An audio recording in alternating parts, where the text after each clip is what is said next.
Hey, Jay here. We're out with the 2019 KTM 350XC-F. We've been riding this thing for a few days now on some trails and track, and we're going to give you some input on this bike. And I've always been a proponent of 250s on the motocross track. I'm thinking this bike might be the best overall bike for a lot of people.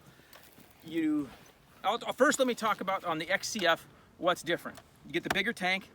Actually comes with a little reserve light, so if you run down low on fuel, it picks it up, huh? So you have a little bit bigger tank. We don't notice it riding compared to the other bikes. Even though it's bigger, we don't notice it. So if you want to ride motocross, just don't put as much fuel in it and you're good to go. So you got the bigger tank. It comes with handguards. This skid plate is from Power Parts. Really cool. It's one of the nicest skid plates I've seen. I took it off when I was washing the other day. It's 3 bolts hold it on, and it's really sound. It's really strong, and it fits really nicely. So when I was washing, I pulled it off, and I had it off when I changed the oil. Put it back on. It bolts up really easy, quick and easy, right to the frame. You don't have to have some clamp, so it bolts right to the frame. Really nice skid plate from Power Parts. 18-inch rear wheel. Right now we have a 19 I threw on there just because it's got our sand paddle for these tracks we're riding. I got my MX 12 tire on there, but it comes with an 18-inch rear tire. The other thing that it comes with is a kickstand, which is actually really cool, especially for trail riding. At the track, most guys are too cool to have a kickstand, but it's kind of nice. Spencer, do you like it? Yes. He likes it when we get back to the truck. We're wasted. Don't have to pick it up onto the stand. So it comes with a kickstand mount. If you don't want to run that, you can just pull it off. It does come with 1 extra gear, so you're gonna have a little bit different ratios in the transmission. We've been comparing to, we've already ridden the 450 SX-F and XC-F, and our opinion is, just as Spencer said, it's just too much bike for basically anything you're doing, unless you're riding wide open desert stuff and you're a manly man and gotta go, oh, I gotta have a 450, oh man. Because otherwise, it's just too much bike.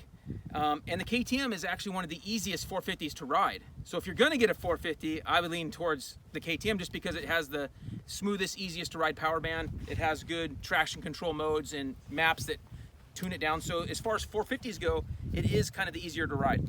Now, why am I liking this 350 XC-F so much is the SX-F we have only has 5 speeds, and it doesn't come with all these other features. It doesn't come with the bigger tank, the 18-inch rear wheel, the handguards, and the different transmission. Also, the motor feels, it just kind of maybe feels, for some reason, the bike feels like it vibrates a tiny bit more. I don't know why, maybe because the transmission maybe being different spacing is revving out more in those spaces. The SX-F does feel maybe a little bit faster. I think we have a different map in this one, but it does make me feel a little faster, but this one's plenty fast. Now, so why would I like this over a modified 250?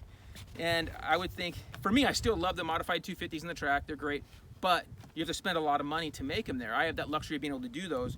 For a lot of people, they can't. And so if you're gonna get one bike for overall use, for trail, moto, at the track, an XC-F probably is the bike. And I think this 350 is the Goldilocks of bikes. So I think this thing is just, it's not too fast, it's not too slow, it's just right. So I really love this bike. I think it's gonna be good for a lot of people. So we're gonna put a little more time on it and give you some more feedback after we do some more laps and more trails in this thing.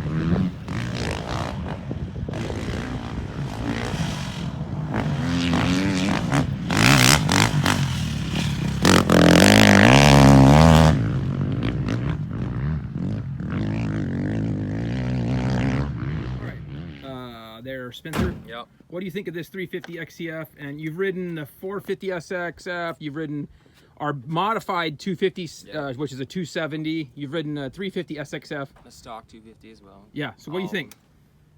It's best of every world. Not just both worlds, because you can get, off-road moto and then 450, 250. Perfect balance for off-road as well as riding at the track moto, pretty much any track. I would say it's good anywhere. It's a good balance.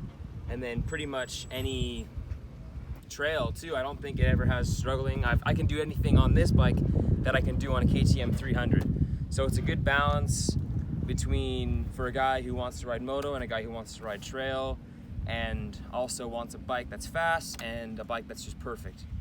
Very cool, thanks.